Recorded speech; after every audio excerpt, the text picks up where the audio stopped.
C'est l'un des grands chantiers des JO de 2024 qui se dérouleront à Paris et c'est assez sportif. Transformer la gare du Nord pour en faire un lieu de passage et de vie en plein cœur de la capitale. La gare du Nord se refait une beauté et ce n'est pas du luxe. Je suis Pierrick Fay, vous écoutez La Story, le podcast d'actualité des Échos, et je vous invite à me suivre dans la plus grande gare d'Europe d'aujourd'hui et de demain.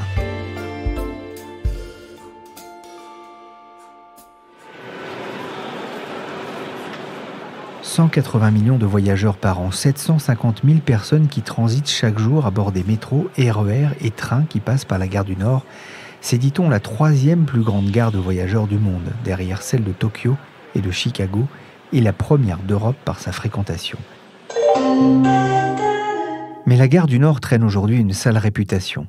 Valérie de Senneville est grand reporter aux Échos. Pour les Échos Week-end, elle a arpenté les couloirs de la gare, le week-end, le soir. Une gare qui fait un peu peine à voir par rapport à sa pendante britannique, la gare de Saint-Pancrace. Oui, la gare du Nord a une réputation qui lui colle à la peau et elle a du mal à s'en défaire, alors qu'elle a beaucoup changé depuis sa création, à la fin du 19e siècle. C'est plus du tout la même gare. Elle n'a cessé de prendre de l'ampleur, elle n'a cessé d'essayer de trouver à l'intérieur d'elle-même l'air qui lui manquait à l'extérieur, la place qui lui manquait à l'extérieur. Malgré ça, elle a une mauvaise réputation. Une mauvaise réputation, il faut dire, s'est accentuée au moment de la création de Saint-Pancrace, enfin, de la rénovation de Saint-Pancrace à Londres en 2007. C'est à ce moment-là que les gens se sont aperçus que la gare du Nord était sale, mal fréquentée. Parmi les gens que j'ai interviewés, il y avait un grand voyageur qui avait l'habitude de la gare du Nord qui m'a dit on était mitridatisés, c'est-à-dire qu'on se rendait plus compte de comment elle était. C'est vrai qu'elle fait un peu pâle figure. Qu'est-ce qu'on ressent, Valérie, quand on se rend gare du Nord ? L'impression de foule, d'abord. Un melting pot, c'est entre la cour des miracles et un quai de gare, par définition. On y croise tous. Je pense que c'est le seul endroit en France où tant de populations peuvent se croiser. Dire, vous avez tout. Vous avez les eurocrates du Thalys, vous avez les hommes d'affaires de l'Eurostar, mais vous avez aussi le jeune du 9-3, l'employé de banlieue. C'est incroyable, la gare du Nord. C'est une faune incroyable. Les eurocrates, Bruxelles, l'Allemagne, en fait, c'est une porte d'entrée fantastique sur Paris. Oui, et c'est ça le problème de la gare du Nord. C'est-à-dire qu'elle devrait être une vitrine, et pour l'instant, c'est une vitrine sale. Une vitrine de la France. Alors, les Anglais nous l'ont reproché, donc je vous ai raconté l'histoire de la création de Saint-Pancrace. Mais c'est quand même un souci, quand vous arrivez gare du Nord et... dans le meilleur des cas, vous avez affaire à des gens qui vont venir mendier, et dans le pire, on vous vole votre valise. C'est quand même pas génial. Cette gare a une particularité, une histoire. C'est ce que l'historien Clive Lemming a raconté à Neila Belair pour les Éco-Vidéos. Et savez-vous que c'est la gare la plus plate du monde, puisque quand on arrive en voiture devant la gare, on a à peine 15 à 20 mètres à faire pour aller jusqu'au train. C'est juste une paroi, alors que toutes les autres gares, même la gare de Montparnasse aujourd'hui, qui est moderne, il faut marcher pendant des centaines de mètres pour arriver jusqu'à son train. Il y a des couloirs, il y a des escaliers. Ici, c'est l'accès direct et immédiat. Ce que Hittorf a fait, personne d'autre n'a jamais pu le faire ensuite. L'accès direct, ce qui apparaît comme un avantage, c'est devenu un inconvénient. Elle ne ressemble pas aux autres gares parisiennes qui disposent d'un parvis ou d'un large boulevard. Elle paraît étriquée. Et Valérie, il y a une explication à cela. Ah oui, l'histoire de la gare du Nord, d'ailleurs c'est un roman, la gare du Nord. On y reviendra sans doute après. Mais l'histoire de la gare du Nord est assez drôle. C'est-à-dire qu'il y a 2 anecdotes formidables. La première gare du Nord qui est créée, aujourd'hui, vous pouvez la trouver où ? À Lille. Parce que à peine 10 ans après sa création, on va s'apercevoir que la gare du Nord est trop petite. Donc, les Rothschild vont la déconstruire, pierre par pierre, et la reconstruire à Lille. Donc, si vous prenez le train à Lille, aujourd'hui, vous prenez le train par la première gare du Nord à Paris. Donc, la première gare du Nord parisienne se trouve aujourd'hui à Lille. Deuxième anecdote, donc une fois cette première gare détruite, on va demander à l'architecte Hittorf, qui est un peu l'architecte star du 19e siècle, hein, c'est le Jean Nouvel de l'époque, de redessiner cette gare. Or, la petite histoire veut que M. Hittorf aurait eu une aventure avec Madame Haussmann. Et le baron Haussmann, apprenant ça, a fait dériver tous les grands boulevards de la gare du Nord. Donc la gare du Nord est la seule gare à ne pas avoir de parvis ni de grands boulevards à proximité. C'est la vengeance du baron Haussmann envers Hittorf. Et ce qui est aujourd'hui un problème, effectivement, pour la desserte de la ville. Tout à fait, puisque aujourd'hui, vous n'avez pas d'espace devant la gare. Donc, tout arrive en même temps. Les piétons, bien sûr, mais aussi les transports en commun, bus, les taxis, les voitures. C'est un déferlement continuel où et cette impression d'étouffement vient de là. La gare du Nord va changer. La SNCF a lancé un énorme projet de rénovation. En quoi il consiste ? Alors, c'est un énorme projet, en effet. Donc, je vous ai expliqué, et on le disait tout à l'heure, c'est que cette gare du Nord, contrairement aux autres gares parisiennes, non seulement n'a pas de parvis, mais est dans un environnement urbain extrêmement dense. On ne peut pas agrandir la gare du Nord au sens horizontal. Donc, la gare du Nord, quand elle s'est agrandie, elle a toujours été chercher verticalement les agrandissements. Donc, ça a été d'abord en creusant, ça a été le RER B, la rénovation des galeries marchandes en sous-sol. Et maintenant, la gare du Nord va aller chercher en hauteur sa respiration. Et les espaces vont être multipliés par 3. On va passer de 36 000 mètres carrés à plus de 110 000 mètres carrés. Le projet a été confié à un architecte qui veut faire, en fait, de cette gare maudite, on va dire, une gare modèle. D'abord, parce qu'il veut en faire une gare propre. Il va y avoir des panneaux photovoltaïques sur les toits pour fournir une énergie propre, 7 700 mètres carrés d'espace vert, une piste de course à pied sur les toits et des équipements sportifs. Une crèche, des espaces de coworking, une salle de spectacle de 1600 mètres carrés. En fait, c'est la ville qui va rentrer dans la gare. Oui, c'est ça en fait. Aujourd'hui, c'est plus seulement un endroit où on va prendre le train, une gare. Non, une gare aujourd'hui, c'est un endroit où on fait ses courses, où on peut se rencontrer. À noter d'ailleurs que la CEMOP, qui est donc la structure entre la foncière d'Auchan et la gare du Nord qui a été créée pour financer cette nouvelle gare du Nord, va travailler avec OnePoint qui va créer des applis spéciales pour se rencontrer. Par exemple, vous allez dire à votre téléphone « Bonjour, appli Gare du Nord, j'ai un train dans une demi-heure, je suis champion d'échecs, qui veut jouer aux échecs avec moi ?» Donc, il va y avoir des applis de rencontres de voyageurs, mais aussi des applis de services. La Gare du Nord a aussi un environnement extrêmement sévère et dur, hein, puisque il y a cette salle de shoot, la banlieue qui arrive aussi à Paris. Il y a une salle de shoot dans la gare ? Non, la salle de shoot, elle est à côté, à la Riboisière, juste à côté. C'est quand même un environnement un petit peu dur, mais ça aussi, les nouveaux concepteurs de la Gare du Nord jurent qu'ils veulent le prendre en compte, parce que beaucoup disent qu'il ne faut pas que la Gare du Nord perde son âme. Donc, ils réfléchissent notamment à une conciergerie pour des femmes SDF qui peuvent laisser dans la journée leurs affaires. Voilà. Il y a donc plein de projets comme ça qui sont encore en réflexion, hein, mais en fait, ils jurent que la Gare du Nord ne doit pas être commerçante, elle doit aussi être humaine.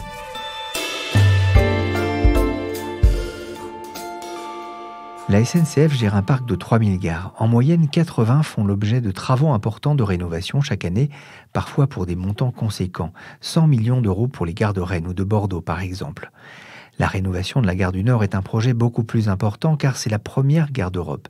C'est une vitrine de la France, mais aussi un témoignage de ce que sera la gare de demain. Une gare idéale ? Pour le savoir, il faut, c'est vrai, un peu d'imagination. Patrick Gropper en a. Il était il y a peu le directeur général de SNCF Gare et Connexion. C'est lui notamment qui a œuvré à la rénovation de la gare de Bordeaux-Saint-Jean et lancé le chantier de la gare Montparnasse à Paris, Forcément, j'ai eu envie de lui demander si la gare du Nord préfigure la gare de demain. Je pense que la gare du Nord, qui est une gare difficile aujourd'hui parce qu'il y a beaucoup de contraintes, avec le projet qui a été bâti, va être un exemple emblématique de ce qu'est une gare dans le monde demain. C'est-à-dire ? En fait, c'est un lieu qui concentre d'abord une surintensité de gens. La gare du Nord, c'est la première gare européenne, c'est plus de 750 000 personnes qui passent tous les jours. En 2030, on attend 900 000 personnes par jour. Et ces gens-là passent tous les jours, 2 fois par jour. Et donc, progressivement, ce qui est en train d'apparaître, c'est qu'on va concentrer dans cette gare tout ce qui fait la ville.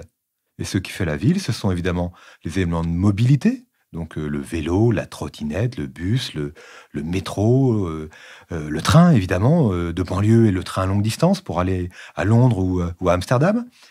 Mais également la capacité à travailler, la capacité à avoir des services de première nécessité comme une crèche ou un laboratoire d'analyse médicale, mais aussi des services de culture. Et évidemment, dans ce qui transforme complètement la société aujourd'hui, tous les éléments qui sont liés au sport. Mais aussi un élément qui est nouveau. En fait, on va réinventer une sorte de bain-douche du 19e siècle, c'est-à-dire une salle dans laquelle vous pourrez venir vous changer, parce que de plus en plus de gens aujourd'hui font du sport avant de prendre le train, avant d'aller au travail. Et donc, c'est ces vestiaires dans lesquels vous pourrez poser vos vêtements de sport ou de ville, prendre une douche. Et donc, on voit là qu'il y a beaucoup d'éléments qui font qu'on pourra quasiment vivre dans cette gare et y trouver tous les services de la vie quotidienne. On va écouter ce qu'en disent les Parisiens qui passent chaque jour dans la gare. Michel Varnet est allé à leur rencontre il y a quelques jours et elle leur a posé la question suivante. Qu'est-ce que vous attendez d'une gare aujourd'hui ? Voilà ce qu'elle a entendu. Idéalement, elle serait plus humaine, avec des moyens de diriger la circulation de façon à ce qu'on ne soit pas les uns sur les autres et pris dans une espèce de cohue. Et aussi, il y aurait des affichages beaucoup plus clairs, plus d'humanité et plus de communication. Meilleure communication, pas plus, mais meilleure. Là, par exemple, regardez, il n'y a pas un endroit pour s'asseoir, il y a deux places, là. Pas possible, ça. Paris, c'est une ville très, très importante. Et par rapport aux Jeux Olympiques, il y a beaucoup d'étrangers qui viennent avec d'autres langues. Voilà. Et il faut absolument penser à ça un petit peu. Et un petit peu améliorer. Il n'y a pas assez de place pour les gens qui ont un petit peu de problème de santé aussi. Ça, il faut réfléchir, il faut penser au handicap, il faut penser aux gens qui sont malades. La gare du futur, c'est une gare avec des trains. Moi, j'habite en campagne et les gares sont de plus en plus supprimées. Les arrêts de train sont terminés dans beaucoup de petites gares. Donc pour moi, la gare du futur, ce serait déjà la gare. Là, moi, j'arrive, c'est la première fois que je vois cette gare du Nord sans travaux depuis longtemps.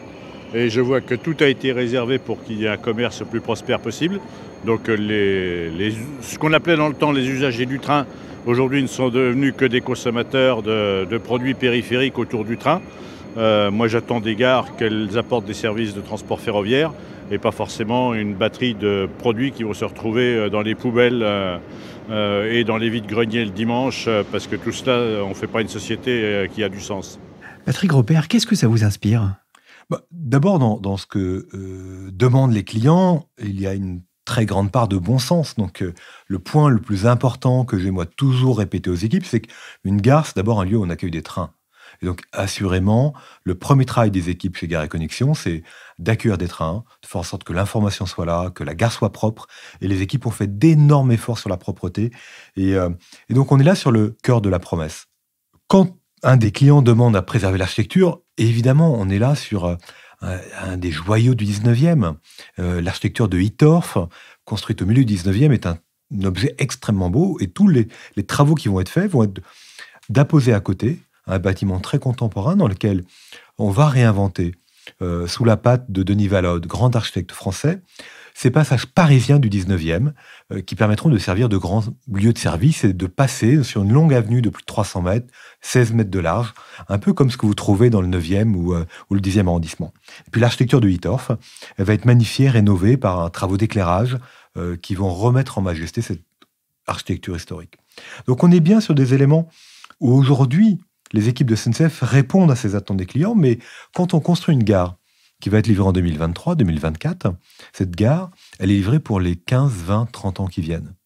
Et donc, tout le défi des équipes aujourd'hui, c'est de prévoir les usages de demain. C'est d'anticiper les besoins des gens. Et on le sait tous, aucun des clients du téléphone n'avait imaginé que le téléphone allait devenir demain un appareil photo et un lieu sur lequel on écouterait de la musique et des podcasts. Donc, quand on demande aux clients, il ne va pas naturellement vous donner les usages de demain. Et tout le métier des équipes, c'est d'anticiper quels seront les besoins dans 10, 15 ans, 20 ans. C'est ce que vous racontez d'ailleurs dans City Booster aux éditions Débat Public. Comment les gares doivent devenir le centre nerveux et vital des villes de demain ? Oui, cette stratégie que j'ai établie, qui s'appelle City Booster, c'est de retrouver la place de la gare dans une ville qui fait face à une densité de plus en plus forte. Et avec la densité dans les villes, vous trouvez des congestions, donc des embouteillages, un manque d'espace, vous trouvez de la pollution. Et donc, si on veut combattre ça, il faut reconstruire la ville autour des grands lieux de mobilité que sont les gares, que ce soit des gares de métro, de bus ou de train, ces lieux-là sont essentiels. Et donc, partout dans le monde, qu'on soit en Asie, au Moyen-Orient, en Amérique du Nord ou en Europe, la ville se reconstruit sur ces centres de mobilité pour faire en sorte que un maximum de gens puissent vivre dans la ville à pied. Vous dites aussi que la gare sera digitale et durable ? L'enjeu du durable est évidemment l'enjeu de ce que l'on laissera aux générations futures. Et dans les défis d'aujourd'hui, on parle beaucoup dans la gare de la mobilité des gens, mais il y a aussi la mobilité des biens. Et quand on se fait livrer de plus en plus de choses à domicile, c'est extrêmement pratique. Mais ça a un coût en termes de pollution extrêmement important. Et donc, ces éléments-là vont devoir se réinventer. Et la gare, parce qu'elle est un lieu qui concentre beaucoup de passages de gens, elle permet d'équilibrer ces attentes des clients et ces attentes de la société sur une société plus respectueuse de l'environnement. On a beaucoup parlé du problème de l'image de la gare du Nord, la saleté, l'insécurité. C'est finalement quelque chose qu'on retrouve dans beaucoup de quartiers de gare un peu partout en France. Cette image mal famée, c'est quelque chose qui doit changer, qui va changer ? D'abord, c'est quelque chose qui a beaucoup changé. Mais il est vrai que partout dans le monde, la gare, parce qu'elle est ouverte sur une très large amplitude, parce qu'elle permet à beaucoup de gens de se déplacer, elle concentre toutes les populations. Et vous savez, aujourd'hui, dans notre société, on est habitué à une société bien rangée, bien segmentée, par des catégories de richesse ou d'éducation. Et quand vous êtes dans le 16e arrondissement de Paris, vous avez des gens qui habitent dans ces quartiers-là. Quand vous êtes en banlieue ou en région, et la gare, à l'opposé de ces segments de population, elle accueille tout le monde. La gare, c'est un lieu où tout le monde passe. Alors, il y a un coût aussi de ce nouvel aménagement, estimé à 600 millions d'euros. Alors, c'est pas rien, hein. C'est 2 fois le coût de la construction du Stade de France. Il y a tout un modèle économique aussi à revoir autour des gares, et notamment de la gare du Nord. Il y a tout un modèle économique qui a été revu. Et aujourd'hui, cette gare, elle est transformée par une co-entreprise avec un opérateur du monde du commerce, qui est une filiale du groupe Auchan. Et c'est cette association-là qui fait que cette gare, elle ne reçoit pour sa transformation aucune subvention publique. Et donc on voit que c'est aussi un modèle assez original de développement d'un bien public, puisque la gare, elle appartient à tous les Français. La gare qui va être construite, elle sera pleinement propriété de l'État français. Mais elle est financée par, d'ailleurs, le biais du commerce et des services qui sont proposés. Elle est financée sans aucune subside public. Donc ça, c'est important, là aussi, à un moment où on pose la question de la durabilité. Oui, et c'est d'ailleurs un modèle que nous avons développé et exporté au Moyen-Orient, en Chine. C'est-à-dire que c'est aujourd'hui, ces lieux où il y a une très grande concentration de gens, ça permet une sorte d'autofinancement, total ou partiel, ça dépend de la volumétrie de gens qui passent, mais quand on est gare du Nord, c'est total, un autofinancement de ce bien public. Patrick Gropper, vous avez été chef de gare à Grenoble au tout début de votre carrière. Ça fait partie de votre histoire. Votre gare idéale, à vous, elle ressemble à quoi ? C'est dur comme question, mais je pense que la gare idéale, c'est la gare du Nord de 2024. C'est celle sur laquelle j'ai mis beaucoup de mes propres convictions. Et vous savez, on a pendant longtemps été en retard sur les gares d'Asie, du Japon. Et je suis convaincu et persuadé qu'avec cette gare du Nord, nouvelle génération, on aura un exemple absolument unique au monde. Et c'est ça qui est absolument excitant dans ce que les équipes vont faire aujourd'hui. La nouvelle gare du Nord doit être prête pour les JO de 2024, mais elle vient de connaître un contretemps. La commission départementale d'aménagement commercial de Paris a rendu fin juin un avis défavorable à la multiplication par 5 des boutiques et restaurants. Une information révélée le 9 juillet par l'agence Newstank Cities. Si les promoteurs ont bien sûr fait appel, ce veto empêche la délivrance pour le moment du permis de construire. Un contretemps qui ne devrait pas avoir d'incidence sur le calendrier. La société d'économie mixte Stationor, porteuse du projet, prévoit en effet de déposer ce fameux permis au plus tard début 2020, lançant ainsi le contre-la-montre d'un chantier qui s'annonce titanesque. Merci Patrick Ropert pour nous avoir ouvert son univers, celui des gares.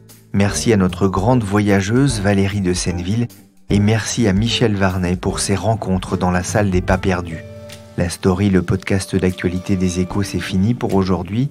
L'émission a été réalisée par Nina Almberg et Mathias Arignon avec Michel Varnet. Vous pouvez retrouver la story sur toutes les applications de podcast. N'hésitez pas à la partager et à vous abonner. Pour l'info en temps réel, c'est sur leséchos.fr.